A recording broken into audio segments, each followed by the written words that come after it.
लाओ से अगला सूत्र कहते हैं, महान ताओ के पतन पर मानवता और न्याय के सिद्धांत का उदय हुआ, और जब ज्ञान और होशियारी का जन्म हुआ तब पाखंड भी अपनी पूरी तीव्रता में सक्रिय हो गया। जब संबंधों के बीच शांति असंभव हो गई तब दयालु माता पिता और आज्ञाकारी पुत्रों की प्रशंसा शुरू हुई, और जब देश में कुशासन और अराजकता छा गई तब स्वामी भक्त मंत्रियों की प्रशंसा होने लगी। चलिए अब इस समझने की कोशिश करते हैं। जब महान ताओ का पतन हुआ तभी मानवता और न्याय के सिद्धांतों का जन्म हुआ। लाओ त्से कहते हैं, जब मनुष्य अपने स्वाभाविक रूप में नहीं रहा तब मानवता के सिद्धांत का निर्माण हुआ। हम सामान्यतः मानते हैं कि अगर हम मानवता के सिद्धांतों का पालन करेंगे तो हम मनुष्य बन जाएंगे, लेकिन लाओ त्से का कहना है, जब मनुष्य न रहा तभी हमने लोगों को यह कहना शुरू किया कि मनुष्य बनो। सच तो यह है कि मनुष्य स्वभाव से ही मनुष्य होता है। मनुष्य बनो का मतलब है कि गिरावट हो चुकी है। जब किसी को मनुष्य बनने के लिए कहना पड़े तो इसका सीधा अर्थ है कि मानवता का पतन हो चुका है। लाओ त्से बताते हैं कि महान मानवता का सिद्धांत मनुष्य के पतन की स्थिति में ही उत्पन्न होता है, अन्यथा मनुष्य सहज ही मानवतावादी होता। न्याय की बात भी तभी उठती है जब अन्याय शुरू हो जाता है। यह समझना जरूरी है कि विपरीत परिस्थितियों में ही चेतना जागती है। जब हम न्याय की मांग करते हैं तो इसका मतलब है कि अन्याय हो रहा है, और जितनी अधिक न्याय की पुकार बढ़ती है उतना ही अन्याय भी बढ़ता जाता है। आज वेस्ट में भी ऐसे कई विचारशील लोग हैं जो मानते हैं कि अब हमें लाओ त्से के सिद्धांतों को केंद्र में रखकर अपनी पूरी व्यवस्था का पुनर्निर्माण करना चाहिए। हमने अब तक जिन सिद्धांतों पर व्यवस्था बनाई वे लाओ त्से के विपरीत थे।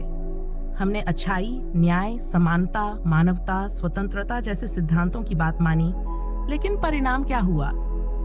आज हमारे पास जितना ज्ञान है शायद इतिहास में कभी नहीं था, लेकिन उतना ही गहरा अज्ञान भी आज है। ये विरोधाभास है, इतना ज्ञान और इतना अज्ञान एक साथ। लाओ त्से तो पहले ही कह चुके थे कि जितना ज्ञान बढ़ेगा उतना ही अज्ञान भी बढ़ेगा, लेकिन हम समझते रहे कि ज्ञान के बढ़ने से अज्ञान कम होगा। इतिहास की गवाही कुछ और ही कहती है। ज्ञान की राशि बढ़ी, इसमें कोई शक नहीं। हर सप्ताह हजारों नई किताबें प्रकाशित होती हैं, लाइब्रेरी बढ़ती जा रही हैं, विश्वविद्यालय फैल रहे हैं, ज्ञान की शाखाएं नई होती जा रही हैं। ऑक्सफोर्ड यूनिवर्सिटी में 360 विषयों में शिक्षण दिया जाता है। अब स्थिति यह हो गई है कि एक छोटे से विषय में भी संपूर्ण ज्ञान प्राप्त करना कठिन है। हमें ज्ञान के छोटे छोटे हिस्सों में विशेष की बनाना पड़ा। पहले एक डॉक्टर पूरे शरीर का इलाज कर सकता था, अब हर अंग के लिए अलग विशेष की चाहिए। ज्ञान इतना है, लेकिन दूसरी तरफ आदमी का अज्ञान उतना ही भयावह है। हम चांद और तारों के बारे में जानते हैं, लेकिन अपने बारे में नहीं। हम मंगल तक पहुंचने के रास्ते बना चुके हैं, लेकिन अपने भीतर पहुंचने का रास्ता बहुत दूर लगता है। लाओ त्से का यह दृष्टिकोण आज भी उतना ही प्रासंगिक है। हमें ज्ञान और मानवता के बीच के इस विरोधाभास को समझना होगा। ज्ञान की बाहरी वृद्धि हमें भीतर की शांति और समझ नहीं दे सकती जब तक हम अपने स्वाभाविक ताओ को नहीं समझते। आज हमें इतना ज्ञान है कि हम जानते हैं क्रोध कैसे पैदा होता है, कैसे कार्य करता है। हम ये भी जानते हैं कि कामवासना कैसे जगती है, उसकी बायोकेमिस्ट्री क्या है और उसका कार्य करने का ढंग क्या है। महात्मा बुद्ध को यह सब पता नहीं था, लेकिन उन्हें इतना जरूर पता था कि क्रोध उनके भीतर कार्य नहीं कर पाता था। हमें क्रोध के बारे में सब कुछ पता है, लेकिन उस पर हमारा जरा भी नियंत्रण नहीं है। कामवासना के बारे में हमें जितना ज्ञान है उतना पहले कभी किसी को नहीं था, फिर भी हम उससे पहले से कहीं ज्यादा पीड़ित हैं। हमारे ज्ञान की राशि तो बढ़ती गई, लेकिन अज्ञान भी उसी अनुपात में बढ़ता गया। आज का आदमी खुद पर बिल्कुल भरोसा नहीं करता, उसे एक पल का भी विश्वास नहीं है, जीवन अर्थहीन लगने लगा है। यह साफ हो चुका है कि जिस तर्क के सहारे हम चले थे वह गलत साबित हुआ है। अरस्तु का तर्क था कि अगर ज्ञान बढ़ेगा तो अज्ञान घटेगा। यह सीधा गणित है, जबकि लाओ त्से का गणित उल्टा था। वह कहते हैं कि ज्ञान बढ़ेगा तो अज्ञान भी बढ़ेगा। लाओ त्से की बात तर्कहीन लगती थी, इसलिए किसी ने उसे सुना ही नहीं। वेस्टर्न वर्ल्ड ने अरस्तु के तर्क को आधार मानकर विज्ञान को विकसित किया, लेकिन अब जब जीवन अर्थहीनता की ओर बढ़ रहा है तो वेस्ट के बुद्धिमान लोग समझने लगे हैं कि शायद लाओ त्से ही सही थे। पिछले 50 सालों में कई विचारशील लोगों ने आत्महत्या की है। पहले आत्महत्याएं अक्सर विचारहीन लोग करते थे, लेकिन अब बुद्धिमान लोग ऐसा कर रहे हैं। सार्थर ने कहा था कि हमें बिना हमारी मर्जी के जीना पड़ता है। बिना पूछे जन्म और बिना पूछे मृत्यु आती है। आत्महत्या को उसने एकमात्र ऐसा कार्य माना जिसमें इंसान अपनी मर्जी दिखा सकता है। निजिंस्की ने आत्महत्या से पहले लिखा था कि कायर तो वो है जो जी रहे हैं, मरने का साहस नहीं जुटा पाते। आज हम देखते हैं कि लोग जी रहे हैं क्योंकि उनमें मरने का साहस नहीं है। पहली बार दुनिया में यह जीवन को डोने का भाव आया है। बाहरी ज्ञान की राशि बढ़ती गई, लेकिन भीतर का अज्ञान भी उसी गति से बढ़ता गया। लाओ त्से कहते हैं कि आत्मज्ञान तभी जन्म ले सकता है जब इस बाहरी ज्ञान से मुक्ति मिले। 300 सालों में मानवता का सिद्धांत तो खूब विकसित हुआ, लेकिन इसी बीच मानवता ने सबसे भयंकर युद्ध भी देखे। हिरोशिमा, नागासाकी, वियतनाम, हर जगह मानवीय सिद्धांतों के विपरीत कर्म होते गए। हम न्याय की बातें तो खूब करते हैं, लेकिन अन्याय भी उतना ही बढ़ता है। हर सुधार के बाद अन्याय की एक नई व्यवस्था खड़ी हो जाती है। हमारी क्रांतियां केवल बीमारियों का स्वरूप बदलती हैं, उन्हें नष्ट नहीं करती। हम सोचते हैं कि जितना कानून बढ़ेगा अपराध कम होंगे, लेकिन आंकड़े को ही कहानी कहते हैं। जितनी अदालतें, जितने न्यायाधीश बढ़ते हैं, अपराध भी उसी अनुपात में बढ़ते हैं। लगता है कि अपराधी और न्यायाधीश के बीच कोई गहरा संबंध है। ऐसा प्रतीत होता है कि चोर और पुलिस वाले एक ही सिक्के के दो पहलू हैं। एक बढ़ता है तो दूसरा भी बढ़ता है। दोनों के बीच कहीं न कहीं भीतर गहरा जुड़ाव है। हम सोचते हैं कि अगर सारा जगत सुशिक्षित हो जाए तो अपराध कम होने चाहिए, लेकिन अपराध और बेईमानी बढ़ गई। हत्याएं कम नहीं हुई बल्कि बढ़ गईं। पाप कम नहीं हुए, बढ़ गए। जितनी मात्रा में शिक्षा बढ़ी, उसी मात्रा में सब बढ़ता गया।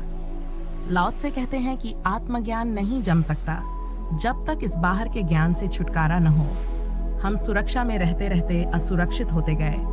जितनी सुरक्षा बढ़ी, उतनी ही कमजोर होते गए। एयर कंडीशन कमरे में बैठकर हम धूप में काम कर रहे मजदूर को देखकर सोचते हैं, बेचारा कितनी धूप झेल रहा है। लेकिन हो सकता है उसे धूप का पता भी न चल रहा हो। धूप का अनुभव उस मजदूर पर निर्भर करता है, न कि सिर्फ सूरज पर। जितनी एयर कंडीशनिंग बढ़ेगी, उतनी धूप बढ़ेगी, और जितनी दुनिया को हम शीतल कर लेंगे, उतनी दुनिया गर्म हो जाएगी।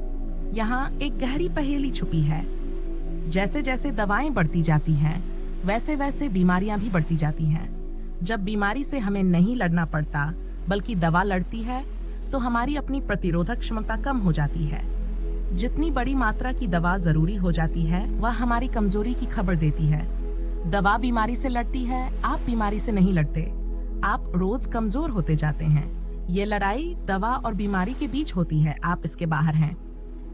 लाओ त्से कहते हैं कि जिस दिन दुनिया में कोई दवा न होगी, उसी दिन बीमारियां मिट सकती हैं। क्योंकि जब दवा नहीं होगी तो बीमारी से तुम्हें खुद लड़ना पड़ेगा। तुम्हारी अपनी शक्ति जगेगी। दवा का भरोसा खुद पर भरोसा कम करवाता जाता है। जितनी हम सुरक्षा में हो जाते हैं, उतने असुरक्षित हो जाते हैं। हम जितनी एयर कंडीशनिंग में रहते हैं, उतनी हमारे शरीर की अपनी क्षमता धूप से लड़ने की कम होती जाती है। मशीन सह रही थी धूप आपके लिए, आप नहीं सह रहे थे।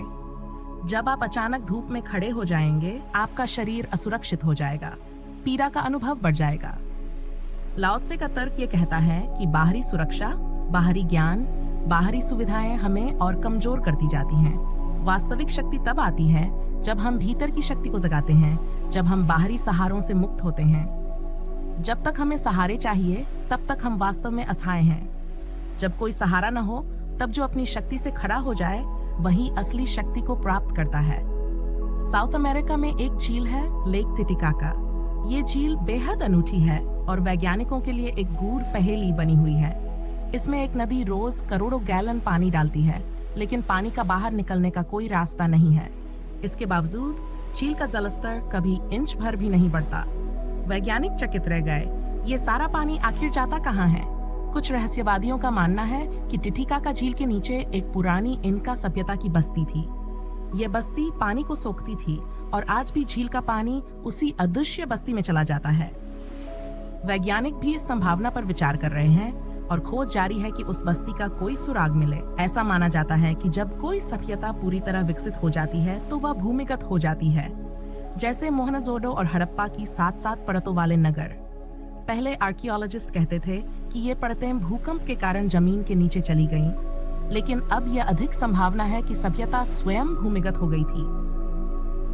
सभ्यता एक ऐसे शिखर पर पहुंच गई थी जहां बाहरी दुनिया से सामना करना संभव नहीं था। आज भी अगर हम एयर कंडीशनिंग जैसी सुविधाओं को और बढ़ाते गए तो इंसान को भूमिगत बस्तियों में ही रहना पड़ेगा। बच्चे अगर एयर कंडीशनिंग में ही बड़े होंगे तो सूरज की रोशनी में निकलना उनके लिए मौत का कारण बन सकता है। आज सूरज जीवन का स्रोत है, कल वह मौत भी बन सकता है। लाओ त्से कहते हैं कि जैसे जैसे ज्ञान का विकास होगा वैसे वैसे पाखंड, धोखा और बेईमानी भी बढ़ेगी। ज्ञान का होना ईमानदारी की गारंटी नहीं देता। ये बात बाइबल की एक कथा में भी झलकती है, जहां आदम और ईव को स्वर्ग से निकाल दिया गया था क्योंकि उन्होंने ज्ञान के वृक्ष का फल चख लिया था। ईश्वर ने उनसे सिर्फ एक वृक्ष के फल को न खाने का कहा था, लेकिन शैतान ने ईव को यह समझा दिया कि यह फल उन्हें देवताओं जैसा बना देगा। और जैसे ही उन्होंने फल खाया, वे अपने नग्न होने के प्रति सचेत हो गए, शर्मिंदगी का अनुभव किया और पत्तों से अपने शरीर को ढक लिया। लाओ त्से कहते हैं कि ज्ञान पतन का कारण बनता है, और जब तक इंसान ज्ञान को तिलांजलि नहीं देगा तब तक वह स्वर्ग में वापस नहीं लौट पाएगा। यह ज्ञान ही है जो अज्ञान का बोध कराता है। अगर आप धरती पर अकेले हों तो न आप ज्ञानी होंगे, न अज्ञानी, न चरित्रवान होंगे, न चरित्रहीन, बस होंगे जस्ट बीइंग। लाओ त्से कहते हैं कि जीवन में एक ऐसी सरल स्थिति भी होती है जहां द्वंद्व का कोई अस्तित्व नहीं होता, न काला न सफेद। यही परम धर्म है। इसके नीचे जितने भी धर्म की बातें होती हैं वे सब पतन की ओर संकेत करती हैं। कन्फ्यूशियस जो लाओ त्से से मिलने आया, उसका दृष्टिकोण एकदम उल्टा था। वह अच्छाई सिखाने, नियमों और अनुशासन में जीवन बांधने का पक्षधर था। वह हर पहलू पर नियम बनाता, जीवन से लेकर मृत्यु तक। लाओ त्से इसके विपरीत थे। उनके अनुसार नियम बीमारी का संकेत होते हैं। जब कन्फ्यूशियस ने पूछा कि लोगों को अच्छा कैसे बनाएं, तो लाओ त्से ने सलाह दी कि कोशिश ही मत करो, क्योंकि अच्छा बनाने की कोशिश बुरा बनाने का कारण बन जाएगी। लाओ त्से ने समझाया कि नियम ही अराजकता का कारण बनते हैं। नियम लोगों को स्वच्छंद बनाते हैं, जबकि सहजता एक प्रवाह की तरह होती है। लाओ त्से के अनुसार नियम बांध बनाते हैं, और जब बांध टूटता है तो विनाश होता है। जैसे जैसे नियम थोपे जाएंगे, लोग उतने ही स्वच्छंद होते जाएंगे। 5000 सालों से हम कोशिश कर रहे हैं कि बेटे पिता की सुने, नौकर मालिक की माने, प्रजा राजा की माने, लेकिन परिणाम विपरीत निकला। लाओ त्से ने पहले ही चेतावनी दी थी कि नियम थोपोगे तो अराजकता पैदा होगी, अनुशासन चाहोगे तो अनुशासनहीनता जन्म लेगी। अगर अच्छा करने की कोशिश बंद कर दी जाए तो बुरा होना शायद रुक सकता है। यह विचार कठिन है, क्योंकि यह विश्वास करना मुश्किल है कि बिना दवा के भी बीमारी ठीक हो सकती है। मगर आधुनिक चिकित्सा विज्ञान भी इस ओर इशारा कर रहा है। प्रयोग बताते हैं कि चाहे होम्योपैथी, नेचुरोपैथी या किसी बाबा की भभूत हो, 70% लोग हर हाल में ठीक हो जाते हैं। यहाँ तक कि अगर सर्दी जुकाम है तो दवा लो या न लो, 7 दिन में ठीक हो ही जाओगे। ये प्रकृति का सहज प्रवाह है जो अपने आप ठीक होता है। लाओ त्से का यही संदेश है, सहज रहो, नियमों से बंधे नहीं, प्रवाह में बहो।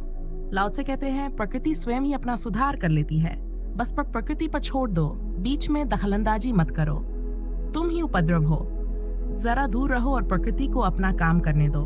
जिसने तुम्हें जीवन दिया, चेतना दी, वह विराट ऊर्जा तुम्हारी बीमारियों और बुराइयों को भी बहा ले जाएगी, बस तुम बीच में मत आओ। तुम इस धारा के साथ सहज एक हो जाओ। जो भी हो, जहां भी ले जाए, उसे स्वीकार करो।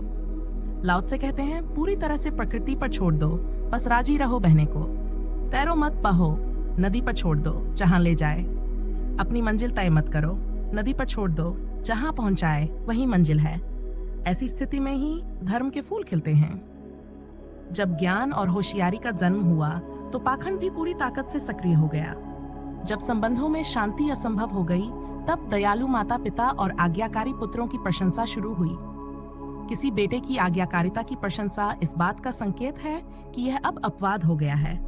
लाओ त्से कहते हैं बेटा होने का अर्थ ही आज्ञाकारी होना चाहिए, माँ होने का अर्थ ही प्रेम होना चाहिए। जब किसी माँ की दयालुता या किसी बेटे की आज्ञाकारिता की प्रशंसा करनी पड़े तो समझो समाज पतन की ओर है। लाओ त्से बिल्कुल उल्टा आदमी मालूम होते हैं। लेकिन हो सकता है कि हम सब उल्टे हों, इसलिए हमें उल्टा दिखता हो। मां के प्रेम या बेटे की आज्ञाकारिता की बात करना ही व्यर्थ है। मां होना ही प्रेम है, बेटा होना ही उल्टा है। अगर हमें किसी के हाथ की उल्टा की प्रशंसा करनी पड़े तो इसका मतलब होगा कि दुनिया में अधिकतर लोग पैरालाइज्ड हो गए हैं। हम जिस दुनिया में रह रहे हैं वह लकवा खा चुकी है। पिता को भरोसा नहीं कि बेटा आज्ञा मानेगा। माँ बाप घर में घुसते डरते हैं कि बच्चों का न जाने क्या रवैया हो। लाओ त्से की बात न मानने के कारण ही दुनिया में यह विकृति फैली है। जीवन की सहजता को बांधने की कोशिश मत करो, नहीं तो टूट पैदा होगी। आज्ञा मनवाने की कोशिश मत करो, नहीं तो अवज्ञा पैदा होगी। अनुशासन थोपो मत, नहीं तो सामने वाला प्रतिकार करेगा। जब पिता कहते हैं कि मैं मनवा कर रहूंगा, तो बेटे का अहंकार भी प्रतिकार में उठ खड़ा होता है। जब पिता के मन में मनवाने की आकांक्षा नहीं होती, तो बेटे के मन में भी न मानने का प्रतिरोध नहीं पैदा होता। जब पिता ये सिद्ध करने की कोशिश करता है कि वह बाप है और उसकी माननी चाहिए, जब गुरु कहता है कि मैं गुरु हूँ, मेरा आदर करो, तो इसका परिणाम अनादर ही होता है। जब गुरु ऐसा होता है जिसे पता ही नहीं कि उसे आदर दिया जाना चाहिए, तब उसे आदर मिलता है। लाओ त्से का संदेश साफ है, सहजता में रहो, बहो, तैरो मत। जीवन की धारा पर छोड़ दो जहां ले जाए। जब मनवाने की जिद छोड़ दोगे तो बिना मनवाए ही मान लिया जाएगा। जब अपने होने का प्रमाण देना बंद करोगे तो तुम्हारा अस्तित्व खुद ही प्रकट हो जाएगा। ये वही बात है अलग अलग पहलुओं से कि सहजता को छोड़ना ही अधर्म है। लाओ त्से के लिए साधुता धर्म नहीं है, बल्कि सहजता ही सच्चा धर्म है। साधुता एक नियम है, असाधुता के विपरीत, लेकिन सहजता किसी के विपरीत नहीं होती। अगर असाधु भी सहजता में जिए तो वह साधु हो जाएगा, और अगर साधु असहज हो जाए तो वह केवल छिपा हुआ साधु है। लाओ त्से के लिए धर्म का मतलब एक सहज, स्वाभाविक, स्फूर्त जीवन है। जैसे फूल खिलते हैं, पक्षी गाते हैं, सूरज उगता है, आदमी भी जिस दिन ऐसा ही सहज होगा, उस दिन कहीं कोई असहजता नहीं होगी, कोई आरोपण नहीं होगा। लेकिन हमें यह बहुत कठिन लगेगा, क्योंकि जैसे ही ये विचार सुनते हैं, हम सोचने लगते हैं कि अगर हमारे ऊपर से सभी नियम हटा दिए जाएं, तो क्या होगा। अगर हमें पूरी स्वतंत्रता मिल जाए तो पहला काम हम क्या करेंगे? जरा सोचिए, आप पर कोई नियम न हो, कोई रोक टोक न हो, पहला काम आप क्या करेंगे? हो सकता है किसी को लगे कि वह पड़ोसी की पत्नी को लेकर भाग जाएगा, कोई सोच सकता है कि बैंक पर डाका डाल देगा, कोई शायद हत्या तक कर दे। एक पल रुक कर सोचिए, अगर लाओ त्से की बात मान ले तो क्या करेंगे? मैंने एक कहानी सुनी है। एक दफ्तर में साइकोलॉजिस्ट की सलाह पर मालिक ने एक तख्ती लगा ली, जीवन छोटा है, जो कल करना है वह आज करो, जो आज करना है वह अभी करो। या अगले ही दिन दफ्तर बंद करना पड़ा। एक क्लर्क सेक्रेटरी को लेकर भाग गया। कैशियर, जो बहुत दिन से सोच रहा था, उसने दफ्तर के पैसे चुरा लिए, और ऑफिस बॉय, जो हमेशा मालिक से नाराज था, उसने मालिक की जूतों से पिटाई कर दी। सबने वही किया जो मन में था। मालिक ने तुरंत वह तख्ती हटा दी, क्योंकि उसने देखा कि बिना नियमों के लोग अपने भीतर छिपी इच्छाओं को खुलकर बाहर लाने लगे। अगर आप लाओ त्से के नियम को सोचेंगे तो जरा ध्यान से सोचिए। इससे लाओ त्से की बात पर कोई बाधा नहीं पड़ेगी, बल्कि आपको अपने असली व्यक्तित्व का पता चलेगा। अगर आपके ऊपर कोई नियम न हो तो आप क्या करेंगे? यही आपका असली चरित्र है। नियमों की वजह से जो आप कर रहे हैं वह असली आप नहीं है। वह सिर्फ एक अभिनय है, एक जबरदस्ती है। उसका कोई असली मूल्य नहीं है। लाओ त्से आपको अपने भीतर झांकने, आत्म परीक्षण करने में बहुत सहायता कर सकते हैं। बस एक बार सोचें कि अगर एक दिन के लिए, 24 घंटे के लिए आपके ऊपर कोई नियम न हो तो क्या करेंगे? सिर्फ सोचें, अभी करना मत, तो आपको समझ में आएगा कि नियमों के कारण हमारी मानवता कितनी विकृत हो गई है। तो इस वीडियो को यहीं तक रखते हैं। आशा है आपको ये चर्चा अच्छी लगी होगी। ऐसी ही और वीडियोस के लिए हमारे चैनल को सब्सक्राइब जरूर कर लें। धन्यवाद।